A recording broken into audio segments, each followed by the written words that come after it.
today is a happy day. My build is finally done, and I have just tested it for the last 48 hours, and everything is stable. So let's get started with this review. Alright, so before I start, let's power it on and have it boot straight to BIOS. This is, as I discussed in my previous video, an ASUS Maximus 6 Formula ROG Republic of Gamers board. So it does have a few handy features like a start button right there and a reset button, but it also has this beautiful thing called a direct key, which basically lets me boot right into BIOS. So alright, let's power it on. Alright, so that's a computer right there. It's I'll go over the specs again. It is running, first of all, the frame, of course, the frame, that's probably what you're wondering about first.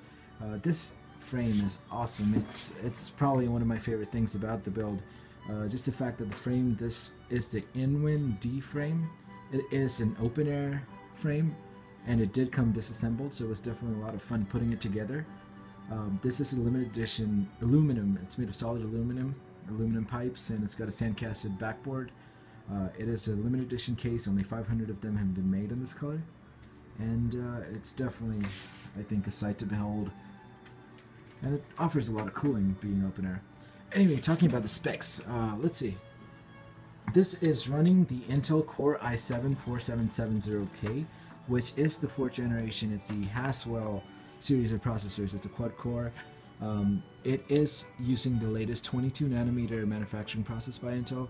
Now that's crazy because the width between two transistors on the actual circuits is 22 nanometers, which is astounding. It's crazy at how far technology has come, right? So it is running at a stock 3.5 gigahertz, but I have done a few overclocks, and I'll get into that part later in the video. The processor is the 3.5 gigahertz i7-4770K. The memory, it's hidden right there. It's the memory I have in here is G.Skill Ripjaws X series. So that's a series of memory. It's 4 8GB cards for a total of 32 gigs of 2133 megahertz RAM. It is definitely some really high performance memory running at a higher frequency than most DDR3. You do have to enable the 2133 megahertz in the XMP section of the BIOS overclock. It doesn't come running at it doesn't run at 2133 megahertz from the start. You'll have to actually change a few settings to get there. But more about that. Let me get some light into the case. One of my favorite mods here in this case is the NZXT sleeved LED kit, and what's great about it is it comes with a little control unit, so I can adjust the brightness and turn it on. Let's see how it looks. Alright, so it's bright green. We got some red, blue, and green. So it's running. It is a beautiful system to look at, and I'm going to turn off the light just to enhance the contrast. Alright, so there we go. That's a system glowing in all its beauty. Right beside it is my Alienware M14X R1. Well, no one cares about that anymore, do they? Alright, so this is my build. We were talking about the memory. It is G.Skill Ripjaws X series, as I said. The power supply. The power supply is the Corsair AX 760 watts modular power supply. It's not the 760i, it's just the 760. So it is not a digital power supply, but it is more than enough to suit my basic needs with this system. I'm not running SLI or CrossFire yet. As you can see, I don't have any graphics card in here at all. That is because I am planning to put the ASUS Matrix R9 280X Platinum Edition, which is currently out of stock on most online retailers, so I'm going to wait on that. Alright, the next part of it is the SSD. This is running right here the Samsung 840 series, the Pro series of SSDs. This is a 256 gigabyte SSD. It's astonishing. This is my first SSD based computer, and I was really surprised at the size and the weight of this thing. This is tiny. It's a 2.5 inch and it barely weighs anything. It's super thin. Let me see if I can get some of that. So that's the SSD. It just looks like a little card or a little metal wallet. It's crazy. That is my boot drive. It is 256 gigs. It's a SATA 3.0. It's my primary boot drive, and I have my OS on it, which is Windows 8 Professional, the Student Edition. And for extra storage, because 256 gigs doesn't always cut it, we have right here. Might have to turn on the light again. All right, we have 2 hard drives. So we have 2 Western Digital Blue hard drives. There they are. That's one, and that's the other one. And they're both running in RAID 0. So RAID is basically redundant array of independent disks. Basically, you have 2 hard drives, or SSDs even, running together and acting as a single hard drive. Now RAID 0 isn't true RAID because they're not redundant. In RAID 0 you have what's called data striping. You have or stripping. You basically divide the data, like whatever data you're reading or writing, you split it, whatever data you're writing. You split it and send it to both hard drives at the same time, so both of them write at the same time, for a theoretical 2x the speed of a single hard drive. Now the problem with a RAID 0 setup is if you lose the data on one hard drive, if one of them fails, which is, you know, it's not entirely unlikely, you'll lose all your data. So that's one of the caveats with having a RAID 0 system. So I wouldn't recommend it. I'm not a big storage buff, as in I don't have a lot of things I definitely do not want to use. I do take backups of what I do need. Anyway, that's the storage. We have 2 1 terabyte Western Digital Blues in RAID 0. The graphics card is not yet in. I will post another video once that comes in. I might even do a video review of the graphics card. The fans, yes, the fans definitely. These are Corsair AF120s. They're higher flow versions of Corsair's 120mm fans. They're LED fans, as you can see. They're bright blue. They have really rich blue. I'll turn off the green so you can see the blue better. So it's really rich, almost purple, like it's pretty blue, but it's very deep blue, and it's a really great look for the system. And the fans work really well. The temperatures on my CPU rarely go about 30 degrees Celsius with my overclock, which I'll talk about soon. Alright, so that's the cooling. I have 4 of these fans. They're all in pull configuration, so they're basically pulling air in the system. And that serves a really good purpose because these 2 of them are basic fans, and one of them is cooling the hard drives directly. So that's a really good thing, I feel. And you have your 4th fan as an intake, and you have all that hot air. It's unobstructed, so all that hot air is just going to flow out the top. There's nothing in its way. And looking at the I/O, alright, so this is a Republic of Gamers board. The very first 2 pins you see there are the integrated wireless antennas. So this board does come in with a PCMIe module with integrated Wi-Fi, LLAN 108. Sorry, I totally spaced out there. It's 802.11.AC. So it's the latest AC breed of wireless technology. It's really fast. It's up to, I believe, 500 megabits per second. I'll have to check on that.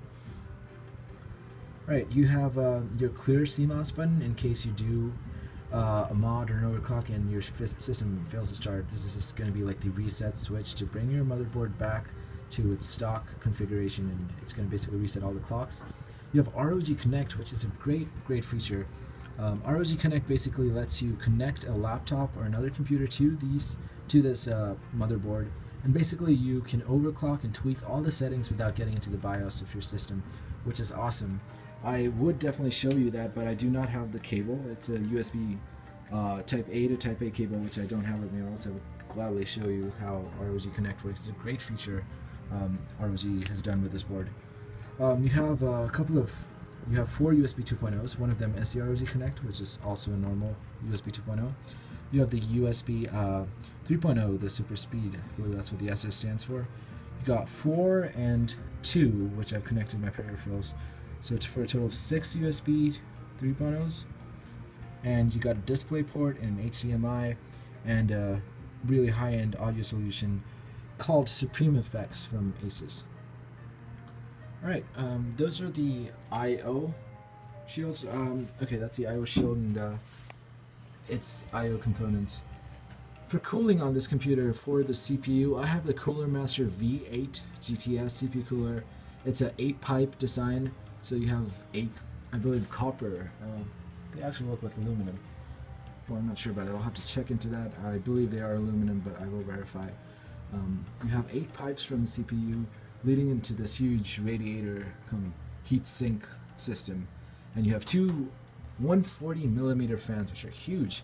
So this cooler is huge. It does a great job at cooling it, but it also adds an element of aesthetics, of sheer style. This thing is modeled after a V8 engine, so that's where the industrial design comes from, apparently. Alright, the cooler, speaking of the cooler, this cooler is supported in ASUS BIOS system. It has ASUS bundles their boards with this dual intelligent processor system where you can basically control all the fans and monitor every single fan and temperature probe you have on the system. It's a really cool feature. I'll get into some detail on it too. This board has 3 PCIe slots. I did mention in the last video, this board does not support SLI 3-way. It's only SLI 2-way, in which both these 2 slots, the first and second, act as 8X, and the last one doesn't work. But if you do have an AMD card, you can have up to 3-way CrossFire, in which the first PCIe slot will run at 8X and the other 2 at 4X respectively. Alright, I have not put the graphics card in, but I'm very excited for that to come in. You have your ROG badge, which glows a nice bright red. That's whenever there's power to the motherboard. Alright, I've covered most of the components. Oh yes, one thing I'm missing is this little module right here. This is a MPCIe Combo 2 card. Basically, it's a PCIe tiny extension which supports the latest SSDs, the M2 SSDs. Basically, a little SSD can go in here, and they're just starting to come out with M2 SSDs. It also has the integrated Wi-Fi 802.11 AC chip and the Bluetooth 4.0 chip. So I have my antennas running from there. This case, as I said, is a limited edition case. There's only 500 of them made, and this is 151 on 500. Alright, so enough of me ranting, and look at the system. It's beautiful, isn't it? Yes, I am missing one thing. Just one more. Alright, so this is the front of the case. I'm gonna close my laptop right there. So you have that nice orange and blue. I think the blue LED fans look fantastic with the case. On the front you have a power switch, 2 USB 3.0s, and you got a microphone, headphone, and a hard disk activity indicator light. Currently it's in the BIOS, so it's not really working too hard. Over here I have a SATA Pioneer BD writer, a Blu-ray writer. It's also combo drive, meaning you can read, write Blu-rays, DVDs, CDs, all the like. Not a lot of people use optical drives these days, but I had the space and I did want to have the capability to play Blu-ray movies once in a while, because I don't have a new generation console which can do that. So that's basically the system. This case is one of my favorite things about it. I know it sounds yeah, different from what most people would say, but this case is just fabulous. Its design speaks volumes. It's a very out there kind of case, very bright orange, bright colors, and I love it. And it came unassembled, and the case was basically, it came in a box, and there were like just different pieces of aluminum and the backplate for the motherboard, and you just had to put it together. The instructions were alright, they weren't perfect. For example, they did not tell you which way to orient the backplate, basically that metal structure you see in the back. That is a solid aluminum. It's sand-casted. It's a single piece of aluminum, which is pretty awesome. I mean, speaking of industrial design, that's some good stuff right there. That's quality engineering, the materials. So it doesn't tell you which way to put them, so you can make a few mistakes building the case, but altogether it's pretty straightforward. It didn't take too long. You can do it in like 15 minutes if you know what you're doing, if you've done it before. Probably the first time it might take a little longer if you're just figuring it out. The case did come with a nice tool set. No, it came with it didn't come with these. These are my tools. But this is what it came with. It's a nice high quality little tool set, which comes with a screwdriver and 2 wrenches, I believe. And that's what the case came with, and it's pretty awesome. Alright, speaking of performance, let's look at what the system is running right now. Alright, so I have the BIOS open right now. It's been open for a while. Alright, so this is my monitor. It's a ViewSonic 2420 25 WM. I always get that number mixed up, but it's a 24-inch Full HD monitor.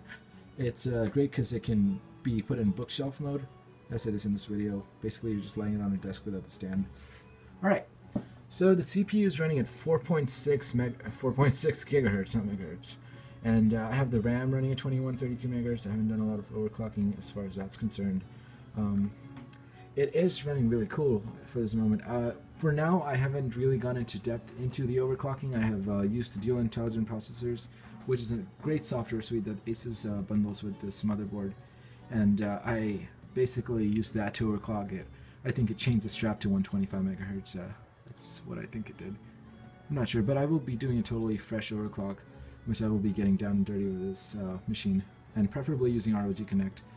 It is running a whopping 32,768 megabytes, 32 gigs of DDR3 memory running at 2133 megahertz. So that's some pretty good memory right there. Speaking of temperatures at this, let's see, at 4.6 gigahertz, it's a stock 3.5 and 2133 megahertz RAM speed. You would expect the temperatures to be on the high side, right? Let's check it out. Alright, so here's the temperature module. That's the, I'll move that thing right there. The CPU temperature is a steady 27 degrees Celsius. It just went up. Oh, it's around the same. So this computer runs really cool, and that's the Cooler Master doing its job in the open air case. This system's running really stable. I've had it like running a stress test for the last probably a couple of hours, and its temperature did not go over 32 degrees Celsius. The motherboard's running at 23. VRM, everything's running at. I know these figures don't reflect the actual performance because I'm not running any stress tests or benchmarks right now, but basically that's how the system runs. And it does boot. I am running Windows 8.1 Professional. I do have the Student Edition, which comes in a little cheaper at $70, which is a pretty good deal, but not as good as free, as Apple has recently started doing. Anyway, alright, speaking of other peripherals, right here, I am using the ASUS, let me turn on this light right here. I'm using the Razer Black Widow, the Black Widow mechanical keyboard. Now this keyboard is a mechanical keyboard. It's made primarily for gaming, but it's got cherry blue MX keys, which have a great click.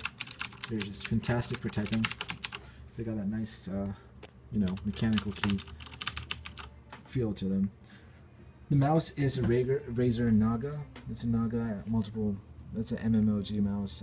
It's got a 5600 DPI sensor. It's really smooth and works for me really well. I just purchased a Bose Companion speaker set. It's a Companion 5. It comes with 2 satellite speakers. A nifty control knob. Basically, it's got a touch sensitive button, and you can just basically the volume is just it's got a nice inertia to it. Alright, that's the speaker system I have on here. And basically that's most of the build right there. Let's do a little boot test to see how fast it boots and runs Windows. Okay, let's just hit F10 right there. Alright. So it's just restarting. That's it, running right there. Look at that beast.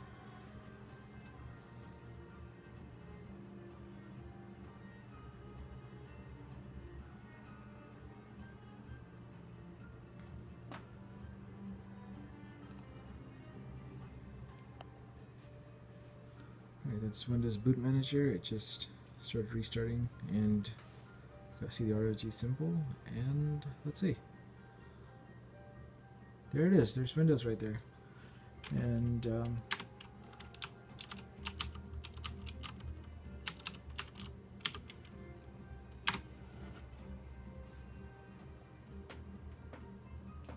there's Windows. There you have it. And it's a fairly quick boot up time with the SSD. I have seen it run faster though. And that's it pretty much for this video. There you can see some of the settings of DIP, Dual Intelligent Processors 4. Let's see if I can focus this iPhone. And I'm running strap it at 100 megahertz, and the multiplier is at 46. Right, so that's for a total of 4,600 megahertz. CPU core voltage is 1.3 volts, about that. Temperature, as you see, it's running on the cool side. This software is great. I like how user-friendly it is, and works great.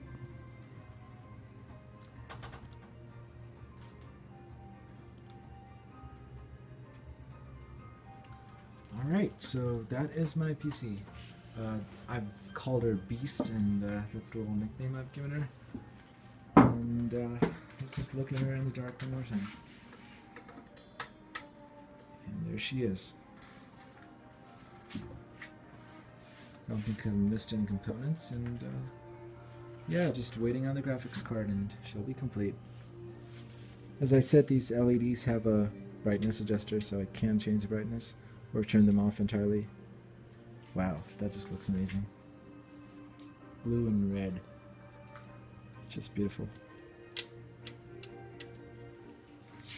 And that is Beast right there.